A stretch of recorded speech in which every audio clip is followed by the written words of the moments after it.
গ্রামের বাড়িতে প্রতি বছরই আমার মা এই নারকেল দিয়ে পিঠা বানায়, আর এবারও আমার মা নারকেল দিয়ে পিঠা বানাচ্ছে, তাই ভাবলাম তোমাদের মাঝে শেয়ার করি। হ্যালো বন্ধুরা, আসসালামু আলাইকুম। কেমন আছেন সবাই? আলহামদুলিল্লাহ, আমি তো মোটামুটি ভালো।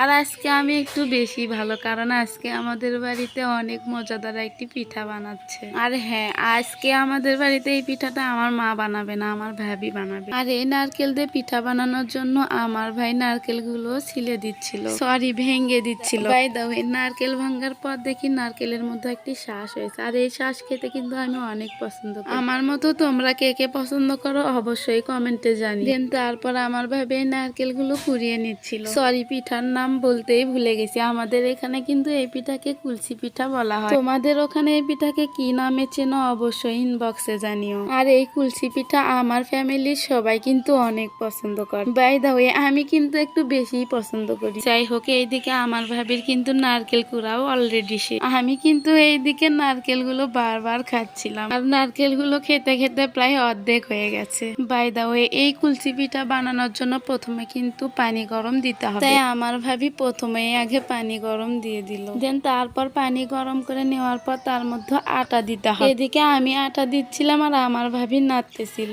আমি আর আমার মা কিন্তু বসেছিলাম না, আমার ভাবি সব সময় হেল্প করতেছিল। বাই দা ওয়ে, এই পিঠা বানানো কিন্তু একদমই সহজ নয়। এই পিঠা বানাতে পরিশ্রম আছে বলে এই পিঠা কিন্তু খেতে এত স্বাদ। আর আমার ভাবি এখন এগুলো দিয়ে আগে রুটি বানাবে, তারপর আমি এইদিকে তিল ভেজে নিচ্ছিলাম। আর এই পিঠা বানাতে কিন্তু তিল, নারকেল আর চিনি লাগে। আমি এই তিলগুলো ভেজে দিয়েছিলাম আর আমার ভাবি এইদিকে তিলগুলো পিষতেছিল। আর হ্যাঁ, কুলসি পিঠা বানানোর জন্য কিন্তু আগে মশলা বানিয়ে নিতে হয়। আমি যেহেতু নারকেল অর্ধেক খেয়ে ফেলেছি, তাই তিল একটু বেশি দিতে আমার ভাবি। দেন তারপর আমার মা এখানে পিঠা বানানোর জন্য মশলা বানিয়ে নিচ্ছে। আর এই মশলা বানানোর জন্য প্রথমে আমার মা কড়াইয়ে তেল দিয়ে দিছে, তারপর এই তেলের মধ্যে নারকেলগুলো দিয়ে দিল। তারপর নারকেলগুলো কিছুক্ষণ ভেজে নেওয়ার পর এর মধ্যে কিন্তু আবার তিল দিতে হবে। আর আমার মাও কিন্তু নারকেলগুলো কিছুক্ষণ ভেজে নেওয়ার পর এর মধ্যে আবার তিল দিয়ে দিল। আর হ্যাঁ, সাথে কিন্তু চিনিও দিয়েছিল। বাই দা ওয়ে, আমার ভাবি কিন্তু এইদিকে রুটি বানিয়ে রুটিগুলো গোল গোল করে কেটে নিচ্ছিল। আর এইদিকে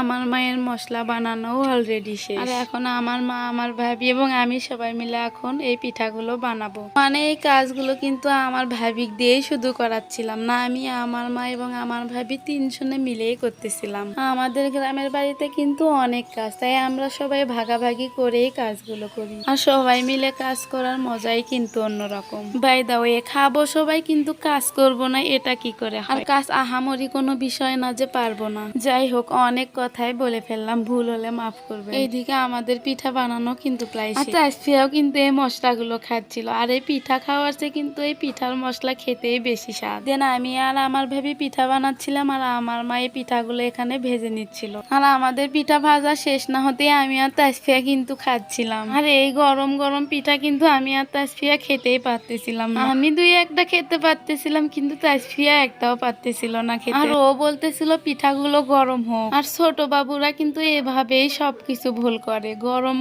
কয় ঠান্ডা, ঠান্ডা কয় গরম। যাই হোক, আজকের ভিডিওটা ছিল এ পর্যন্ত। এই ভিডিওটি কেমন লাগলো অবশ্যই কমেন্টে জানিও। দেখা হবে নেক্সট কোনো ভিডিওতে। আল্লাহ হাফেজ।